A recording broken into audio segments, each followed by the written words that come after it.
Hey man, we need some directions. Can you help us get to the nearest hobby town? I think we blew a diff about a mile back and we're on our way to the Horizon Hobby RC Festival, and Jocko can't drive worth a crap. That's enough of that, mate. Guys, it's your lucky day. Do you know where you're at? No, mate. Wow. You guys are on the Radioactive RC Ranch Garage. We can totally help you out. I have a couple ideas. How much time do you guys have? Listen here, Mr. Radio Man. We're in a hurry. You don't want no trouble, do you? Just get those wonderful toys. Welcome back, welcome back, welcome back. Hey guys, welcome back to the channel. We've got a fun one for you today. We've got the FireTeam here, and we are going to make a monster out of it. It's raining really hard in the south, so I couldn't think of a better time than to do this shop build with you guys. Let's take a look at what we're going to be doing. We're working our way right over here to our parts. A lot of you guys have been asking about the 24mm hubs, so we are going to be changing these tires out. Quite a bit of difference right there. I am thinking we are going to get much better performances out of this.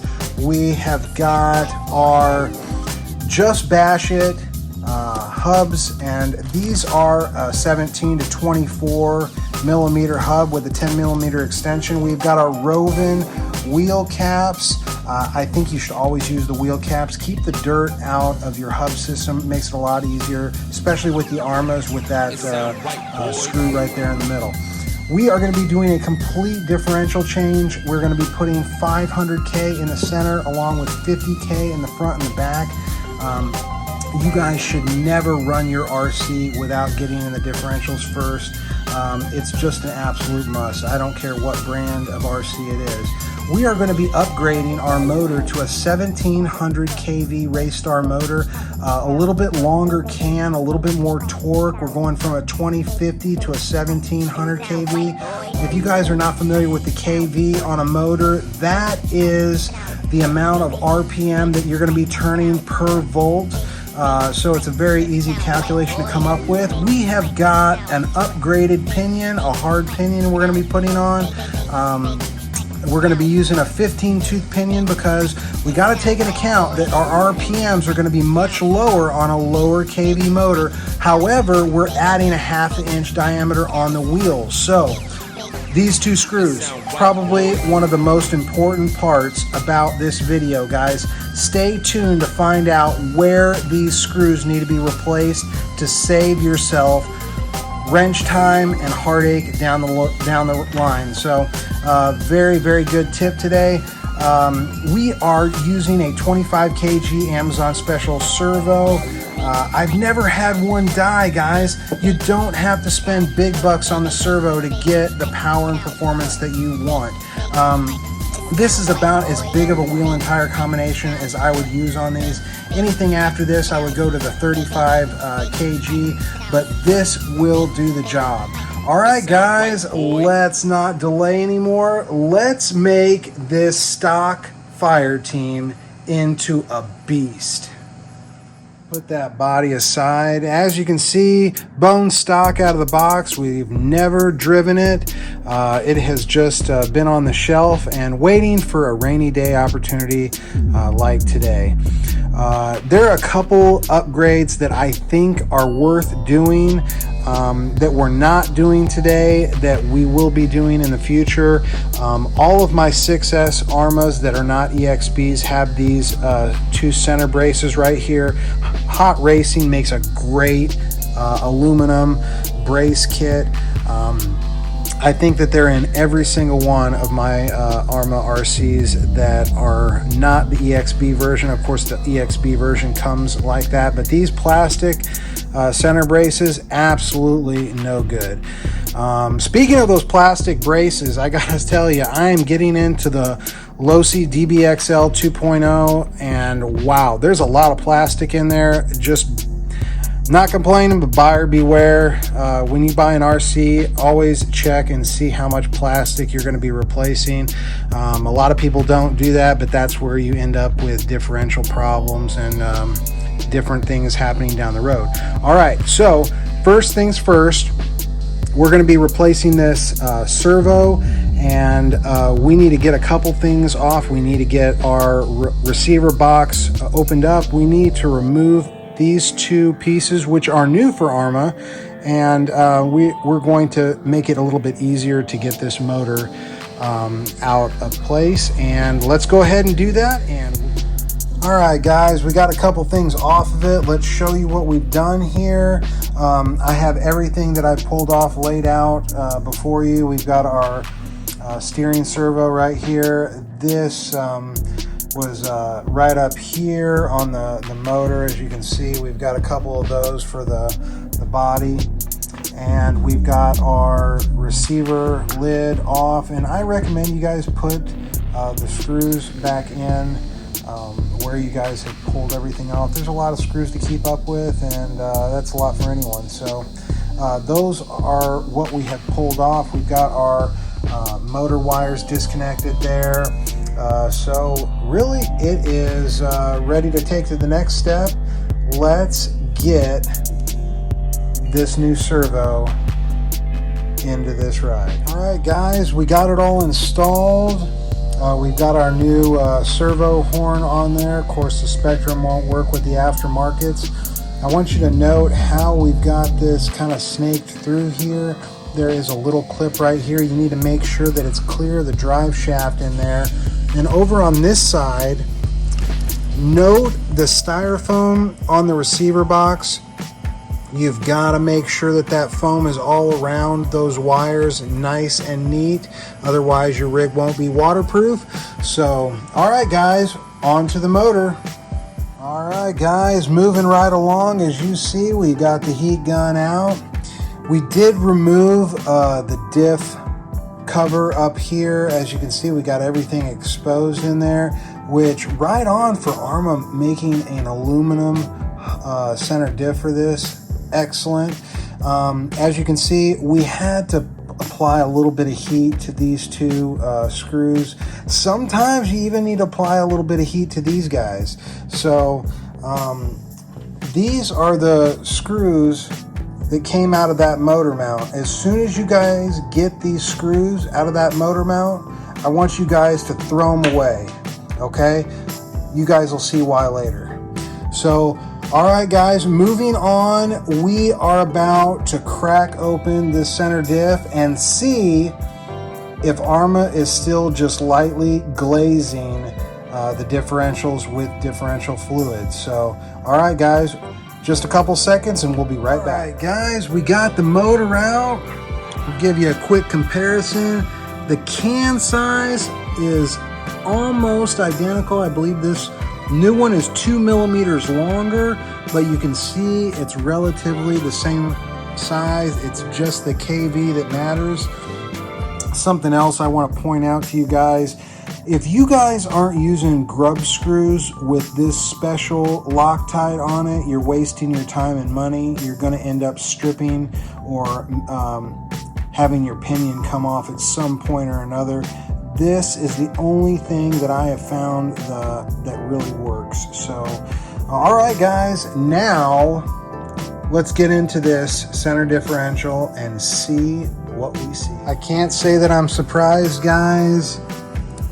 You can see in that differential, there is just a glaze.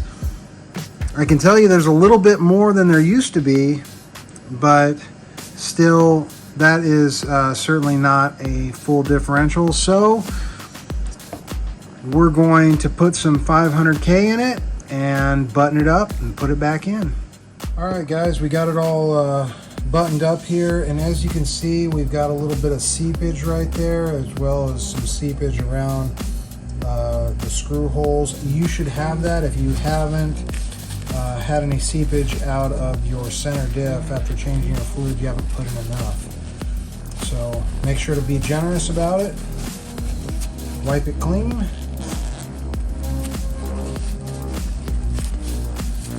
You don't want any dirt attaching itself to this differential.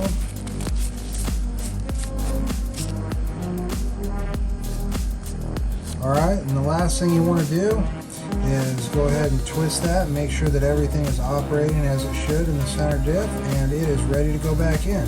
And we will throw in the motor at the same time and see what it looks like. Alright, it's all in there, looking nice. Okay, so this is where these screws come in. You guys know that these screws are notorious for stripping out, and if you ever happen to strip one of these screws out, you will never be able to get that thing out of there. It is impossible. I'm sure there's ways, but nobody wants to put that effort in. So you replace them with these screws with the bigger head on it, and no matter what happens, you can always get a grip on it. Now, one thing to note, this inside screw hole, if you happen to go to a big boy pinion on here, you will have to shorten this. This is an M4 16 millimeter bolt. You will need to go to a 12 millimeter M4 bolt on the inside of this motor mount. That is if you decide to go with a big pinion. We decided to go with a 15 tooth. We weren't going to get too crazy because we were increasing the tires, but we did want to make up for that KV and RPM loss that we're going to have there. All right, let's get it put back together. All right, it is looking sharp. We've got our wires all cleaned up, our connectors all buttoned up. Everything is looking good. Now that we are done with the interior of the car, we are going to move on to the hubs and then on to the front and rear differentials. We've got our hubs that we're going to install right here, so you will have to put heat to these guys. Don't try to get them off. Arrma loves their Loctite. So let's get that done and we'll be right back.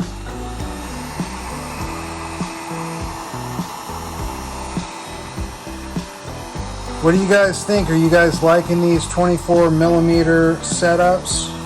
Are they giving you guys some wheels and tire ideas? I'm really liking them. They're not the huge 24 millimeter bashers the X-Max and the K8 use, but they're kind of that intermediate buggy DBXL size.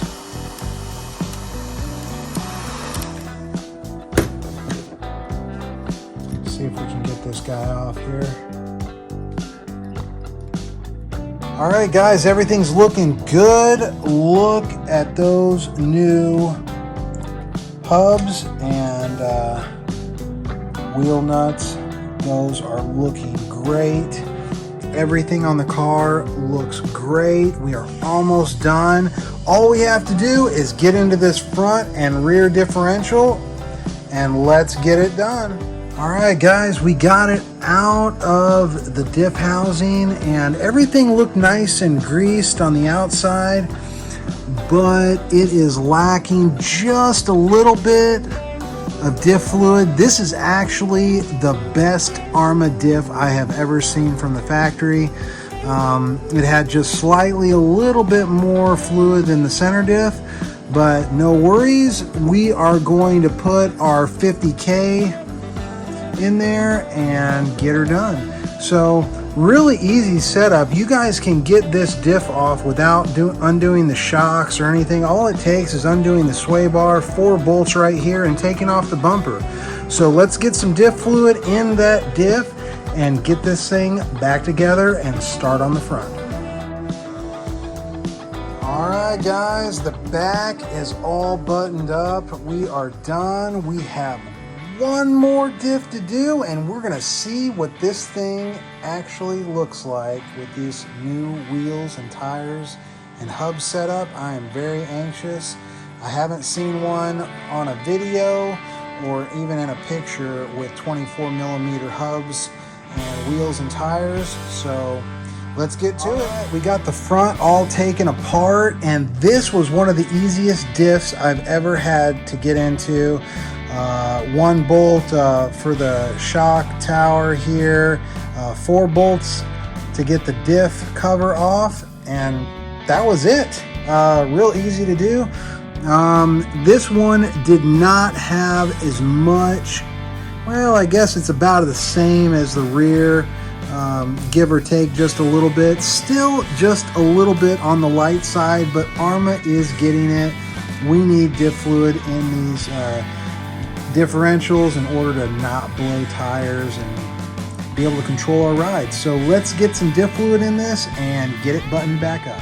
All right, guys, it's all finished. The front, the rear diff, the center diff, new motor, new servo.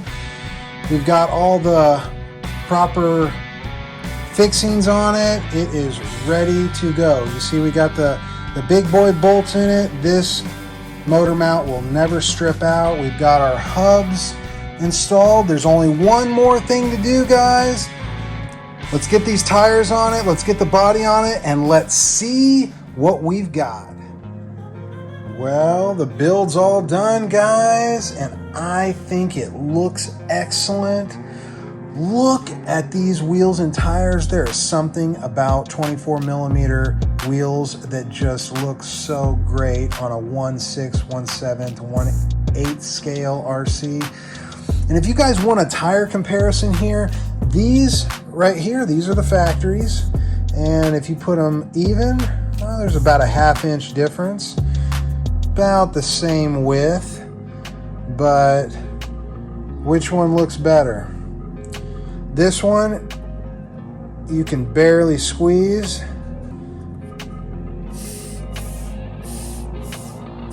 I think that speaks for itself. Really had fun with this build. I think it looks great, and I can't wait to debut it at the 2022 Horizon RC Festival. We're hoping we see some of you guys there. If you guys have been watching for a while, or you're just now tuning in, consider liking and subscribing. We would really appreciate the support. Guys, until the next time, grip it and rip it. Enjoy the hobby, and we will see you Radioheads on the next one.